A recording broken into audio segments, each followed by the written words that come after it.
Welcome, all my fellow Redskin brethren and sistren. It's news that's nightly about the Redskins. Welcome to the Redskins Nightly News. I am your host, Louie T. Thank you for joining me. Let's get to our lead story.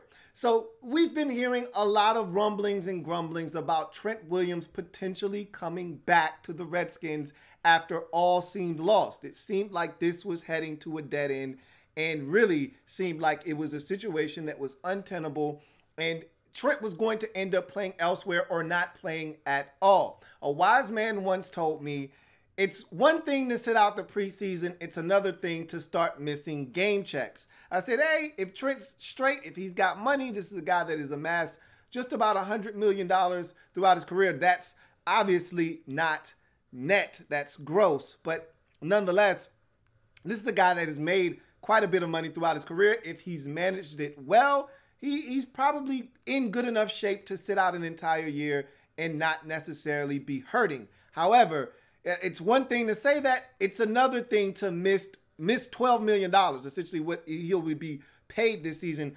Obviously, again, before taxes, that's nor here nor there. Even if you're still talking $8 million after taxes, that's still a damn good a bit of money that he would be missing out on. So obviously, if you're Trent Williams, there's a lot to think about there. And so I still thought that this was a matter of principle, didn't see him potentially budging on this. But here's what we do know. Let's take a closer look. So this is a situation that has gotten to where we have a chance to potentially get our left tackle back. And I never thought that this was in play. A lot of people said it was. I still don't think it's happening, but I am more optimistic now than I have been in the past. So let's go through the timeline over the last week and a half that has gotten us to this point where we think there's a realistic possibility, and I will tell you why I think there's a realistic possibility that Trent Williams may be back. So let's go through this timeline quickly. First, we hear about the Bruce Allen sit-down interview with Sherry Burris of NBC Channel 4. And that's an interview in which, and if you haven't heard it, I thought Sherry Burris did a bang-up job of really going after Bruce and not allowing Bruce to steer the conversation in the direction that he wanted it to go. Generally, that's what Bruce does to local reporters. He doesn't give them the kind of leeway to have the type of interview that you want to have. Normally, that's reserved for national media. With Sherry Burris, wasn't intimidated by Bruce Allen, didn't allow him to use his bully tactics in that interview. She asked all the pertinent questions and continued to probe until Bruce gave her something that would become national news, which was Bruce pretty much telling her that Trent's not playing for anyone else other than the Redskins in 2019 if he's going to play football. He said, look, there was a high-profile retirement over the weekend. He was hinting at Andrew Luck. He said, I don't anticipate Trent retiring, and thus, if he plans on playing football, it'll be for the Washington Redskins in 2019. So that was the big takeaway. That was the soundbite that everyone took and ran with after that interview. So after that interview, then we hear rumors of the Texans reaching out to 4 or 5 teams, with the Redskins being one of them, in terms of looking for a trade partner for Jadeveon Clowney. And obviously, if they were going to trade Clowney, you would think that Williams would be involved in that deal. They needed left tackle help. Obviously, the Redskins told them no. And a lot of us were upset when we saw the package that the Dolphins were able to get for a couple of players, most notably left tackle Laramie Tunzel. We'll get to that in a second. But after that, those rumors surfaced that the Redskins were one of the teams that the Texans reached out to. Then we heard from D'Angelo Hall for the first time since the Trent's upset about the medical staff comments where he said, I'm not coming back unless you fire the entire or change the entire medical staff comments from D. Hall. So now we're hearing this from D. Hall that there's zero chance that Trent is showing up for week 1. That's what he was told. Now, I'm going to circle back to that comment because now I'm turning into a detective and I'm starting to zero in on specific words and things that are being said. We'll come back to that comment. But that was after the rumor surfaced that the Texans were interested in trading with the Redskins. So you hear that zero chance he's showing up for week 1. And then the Laramie Tunsil trade happens over the weekend. And I can't lie to you, I was disappointed because that was a hell of a haul for a guy that is good, not great. Trent's much better, but Trent's much older. So don't know if the Redskins would have walked away with a package similar. I do know the Redskins would have walked away with a first-round pick and then some. So I would have taken that gladly and moved on from this entire situation. Now, after the Tunsil trade happens, now there's reports, and we come back to D'Angelo Hall again on his Hail to the Pod podcast that he does along with Aaron Hawksworth on The Athletic, where he talks about there's a possibility that Trent could be back sooner rather than later. He's in talks with Trent. They're buddies. They're boys. They were on the team together. They have a relationship. So when D'Angelo Hall speaks, we as Redskins fans should listen. And so that got us to the point where we're at right now with this situation. And I want to double back to the zero chance showing up for week 1, which he's not going to play in week 1. It's been already announced. He didn't show up for practice today, so he's not playing in week 1. But here's the thing that struck me as odd, even when I first heard it. He said there's zero chance he's showing up for week 1. Now, if you're not coming back, period, you're not going to specify zero chance for week 1. You're just going to say, there's zero chance I'm playing for that team again, or zero chance I'm ever stepping foot in the Redskins locker room, or zero chance I'm ever going to be a Washington Redskin again. Something definitive like that. Zero chance, ... Redskins, period. Not zero chance week 1. So that got me to thinking, are we leaving the door slightly ajar? Are we leaving the door slightly ajar for a return at some point? And then you get the sooner rather than later. It all starts to make sense. And I'm connecting dots here. Look, don't take this to the bank and run with it, all right? The check will bounce, all right? Do not try to cash this check that I'm about to write. However, I'm connecting dots here. I've got my detective cap on. So check this out. When he hears that the Texans have reached out to the Redskins, then you get the zero chance of showing up for week 1, trying to force the Redskins to do something rash, like trade him. All right. Then the Tunsil trade happens. This is a guy from Texas, would love to go home and play for the Houston Texans. Makes a lot of sense, right? They trade for Laramie Tunsil. That opportunity is now dead. All of a sudden now, the option to go home and play for the Texans is off the table. And now all of a sudden you get, all right, there's a chance that he could be back sooner rather than later. I'm just saying Trent tried to force the hand of the Redskins. He failed because, again, you're dealing with Bruce Allen, the most stubborn of stubborn team presidents, all right, in the league, all right? And if you're talking league executives, you may not find a more stubborn individual than Bruce Allen, and one with a bigger ego than Bruce Allen. He wasn't going to lose this battle, this stare down. All right, this battle and game of chicken, he wasn't going to lose. He wasn't going to flinch. Trent had to know that. And so Bruce has always said, and he's been steadfast with this the entire time, I'm not trading him. He's going to play for the Redskins again. He's got a really good contract. We're not trading Trent Williams. And so I think Trent has come to the realization that if he plans on earning an income this year, it's going to have to be with the Redskins. And I've heard talk of people referencing that Trent can't come back, that there's been irreparable damage. Maybe with him in the organization, but as far as his teammates in the locker room, he's good with every single one of those guys in the locker room. Every single one of them will welcome 71 back with open arms, and that's all that matters. There are countless guys throughout this league that can't stand the organization that they're playing for, but they play for their brothers in that locker room. Trent shows up tomorrow. Guys will open their arms and give him the biggest hug ever, and they would be so glad to see him grinning ear to ear. So miss me with the Trent can't come back into the locker room conversation, because that's a farce. Now, As far as him ever having the relationship he once did with this organization, I can't speak to that. Seems like there's a little bit of damage there that needs repairing. He's good with Jay Gruden. I know that. He's good with the players in the locker room. That's all that matters. He's going to go out, do his job, play hard, because he wants to do that for the other guys in the locker room and his head coach in Jay Gruden. So I feel confident that if he does, in fact, return, and it sounds like we're trending in the right direction for the first time in a long time with this situation, we may be getting 71 back in a Redskin uniform. And just 2 weeks ago, that seemed like it was an impossible thought to even have. And now we could potentially be seeing Trent as early as maybe week 2, possibly week 3. We'll see.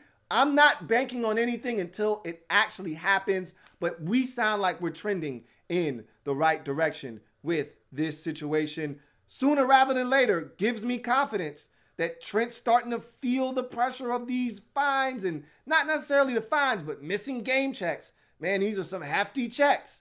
All right. You start missing enough of them, you start feeling the pressure of, hey, man, I would like to have some income coming in. I'm not saying, I'm just saying, we'll see what happens. But Trent Williams may be back. We'll see. A couple of weeks ago, it was a definite he wasn't coming back. So now we'll see what happens with this Redskins football team. And will we be getting our star left tackle back in the fold to give us a much better chance of being successful in 2019. So let's get to in other news. So the Redskins released their depth chart yesterday. And when you look at the depth chart, and we're going to take a closer look at the depth chart here in a second, not many surprises. There are some things that do stand out. So let's take a look at the Redskins depth chart. As we take a closer look, this is the offense. And we're going to start with the offensive side of the football. And really nothing stands out here. Obviously, Eric Flowers still at left guard. I know a lot of you are disappointed by that, but you already knew he was going to start at left guard. The Redskins have been bullish on Eric Flowers the entire offseason. They've been very stubborn and not willing to admit that this may be a mistake. They ultimately may have to admit this. Maybe he actually proves them right throughout the course of the season. I've told you guys that you have to exhibit a bit of patience with Eric Flowers. Remember, he's still making the conversion from tackle to guard. Hasn't played guard in this league. It's still a brand new position. There are things that he will never be able to do at a high enough level that I think would be good enough to get him to play at a consistent level at guard to make me comfortable enough with him starting. However, the Redskins are going to, it looks like they're going to take the 50 Cent approach. They're going to keep trying, or they're going to die trying, essentially, with him. We'll see if it works out for them. Bottom line is, the biggest takeaway from this offensive group that you see, first team being the first column, second team being the second column, and the third team being the final column, or the third team being the third column, and then the final column, your fourth stringers, is Darius Geis as your lead back. I don't think we thought he was going to start the season as the alpha male in the backfield. We thought that that was going to be Adrian Peterson, and that Geis would slowly take over the reins from AD at some point in this season. It might have been sooner rather than later, like week 4, week 5, he would start to see the changing of the guard from AD getting 18 carries and Geis only getting 11 to Geis getting 14 and AD getting 14 to Geis getting 20 and AD only getting 9. We thought maybe you would start to see that tide changing as we got deeper into the season. Jay Gruden at his presser yesterday came out and stunned me a bit. I was taken aback by his comments. He said, look, we drafted Darius Geis to be our #1 back last year. We were excited about him then. The injury obviously happened. We were disappointed by it. But this is a guy that we think can be a first, second, and even a third down back if need be. Darius is going to be our bell cow. He's going to be the guy that we give the rock to. And we've got other backs that we like. And he as in typical Jay Gruden fashion, named every single back that ever played for the Redskins. The guys on the roster, some guys that were back on the roster in 2014, 15, and 16. All right. But he circled back around to AD and said, hey, you know, we got a good running back in Adrian Peterson that we like a lot. But Darius Geis is our guy, and we're going to feed him the football a ton. Whoa. Didn't expect that. that's music to my ears because we want to see the young boys play. You know, this roster, if not for Adrian Peterson and Donald Penn, the Redskins would be among the youngest teams in all of the National Football League. We got a very young roster with a lot of hungry players that need reps, that need snaps. And Darius Geis is among those players that are young and talented and need opportunities. And I loved what I saw in preseason game number 3 versus Atlanta. Want to see more of it. And by all accounts, listening to Jay Gruden, we're going to get plenty of number 29 in the lineup. And we're going to get other backs touching the rock as well. But he's going to be the guy doing the bulk of the damage. Sounds good to me. So that was the biggest takeaway from the depth chart, is that Darius Geis is number 1, not Adrian Peterson. As we move on to the defensive side of the football and look at this depth chart. All right. Again, no surprises here with this depth chart at all. Everybody that is starting, we fully expected to start for the Redskins. I think when you start taking a look at some of the backup positions, again, nothing really surprises me there.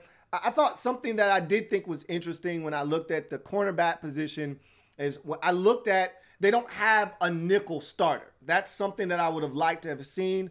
A lot of times you're going to come out in your nickel package. If teams come out in 3-4 wide receiver sets, you're not probably going to match that with your base personnel, which is what you see in front of you with 2 corners and the 3 defensive linemen and 4 linebackers, 2 inside, 2 outside. I think you're going to see a lot of nickel. And you're going to see a lot of 4 down linemen, your 2 inside interior, your 2 pass rushers, and then you're going to have 3 defensive backs and 2 safeties. So 5 total defensive backs, 2 safeties, 3 corners, and just 2 linebackers on the football field. So I would have loved to have seen who would be starting. Obviously, you see Jimmy Moreland all the way at the back end of the cornerback position as your 3rd corner, but that's boundary corner. He's 3rd behind Quentin Dunbar, Fabian Moreau, and he's the 3rd guy in at boundary corner. Okay, where is his position as a nickel? That's what I was curious to see. Obviously, that information not here on this depth chart, but that's what I want to see. And Fat Moreau going to be out this week versus the Philadelphia Eagles, most likely. That hasn't been confirmed, but hasn't practiced. Doesn't seem like he's going to practice. By all accounts, looks like he's going to miss this game. So I'm anxious to see who takes those reps in the slot. I'd like to think it's going to be Jimmy Moreland, the people's corner, but Jay has talked about Greg Stroman. I'm not mad at him. Throw the Eagles off the scent. They don't know who's going to play.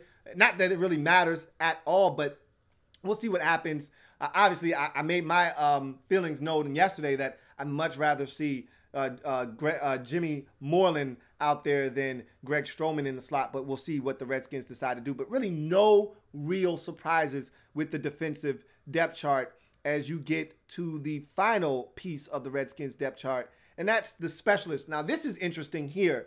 Nothing interesting to see with the 3 guys that we know at long snapper and Nick Sundberg, punter and holder in Tress Way, and place kicker in D-Hop, Dustin Hopkins. Where it gets interesting is as you get down to kick returner and punt returner. So Steven Sims is your starting kick returner. So opening week against the Eagles, Steven Sims going to be back on kickoff return. That's intriguing, along with Wendell Smallwood. However, you look at punt returner, I thought he would double as the punt returner as well. They've got Trey Quinn listed as their number 1 punt returner. I don't think that's going to last very long. As a matter of fact, I wouldn't be surprised if Steven Sims ends up fielding all of the punts. Trey Quinn right now is the safe option for Jay Gruden. He's always said he just wants a guy back there that will field the punt, that will catch it. Obviously, he's scarred after Jamison Crowder had a lot of trouble over his final 2 years fielding punts for the Redskins, to the point where Jamison Crowder wasn't even back there at all last season. So I think Trey Quinn was back there a lot last year because he could catch it, not necessarily because of what he would do after he caught it. Steven Sims gives you the ability to actually catch it and do something with it after it is caught. So I'm thinking Sims is a guy that easily could ascend to the #1 role as the Redskins punt returner. Right now, he's listed as the backup at that position. I think that's something that is subject to change. So we go from there to our poll question from yesterday. And look, I got a bone to pick with you guys here. So yesterday's poll question was the following. When do you see Dwayne Haskins getting his first start this season and taking over the reins for the Redskins? And 7 of you said weeks 6 through 10. That's where I believe that Dwayne Haskins will see the field as well. 4 of you said weeks 1 through 5. Same for weeks 11 through 17. So it was a very close vote. But my biggest axe to grind is here. You see that circle right there? 15 votes. All right. I have a problem with that. Over 2,000 of you watched that video yesterday. Now, let's just go with the assumption, because I don't know if all of you made it to the end. All right. Let's go with the assumption, though, that 500 of you made it to the end of the video. There's no excuse for only 15 of you to go and fill out the poll. All right. Take you 4 seconds to go and make a decision on the poll so we can come back and discuss it. That's disgusting right there. 15 votes is unacceptable. All right. So we're going to try this again. Somebody gave me a pointed out something to me yesterday. All right. So we're going to go to today's poll question. All right. And you better go answer the damn poll question today. Here it is. Which wide receiver will have the biggest output this season? And you've got 3 options, and each has 2 receivers. Trey Quinn or Paul Richardson, Terry McLaurin or Kelvin Harmon, or Steven Sims or Robert Davis. So the link is on the screen, but someone said, why don't you put the link in the description? You know what? That's a genius idea. All right. And it didn't even cross my mind. So I'm going to put the link in the description. It's going to make it even easier for you to answer the poll question. So after you're done watching this video, just go down in the description, click the link, and go answer the poll question, okay? I don't want to see tomorrow when we go and we revisit this poll and look at the responses. I don't want to see 15 votes, okay? All right, so with that being said, now, one more order of business before we get out of here, all right? And that is, I did a video recently for a sponsorship that I have with LG Mobile. I thank you guys for all of your support, but what I need you guys to do is to just go and watch that video. It's a 3.5-minute video. Comment on the video. It's for a phone that is awesome. It's a dual screen phone by LG. 2 screens, 1 phone. Check out the video, okay? Support your man Louie T, all right? That's all I ask, is you continue to support the movement. I need as many eyeballs on that video as humanly possible. So if you would please do me a huge solid and go check out the video, like the video, and comment if you would please. I would really appreciate your help in this matter. With that being said, I thank you guys for joining me on this installment of Redskins Nightly News. Remember, we got skin in the game. Why? Because we're Redskin fans for life. We'll come back tomorrow. We'll do this again. We'll look at the Philadelphia game, give predictions out, as well as take a look at Jay Gruden's press conference from today. He said some interesting things, including an update on Jordan Reed's health. And we'll look at some of the assistant coaches. You'll have defensive coordinator and offensive coordinators speaking at the podium tomorrow. We'll talk about what they had to say about the upcoming matchup in week 1 versus the Philadelphia Eagles. I'm your man, Louie T, signing off. Until next time, you guys have a great one. Take care. Louie T Network.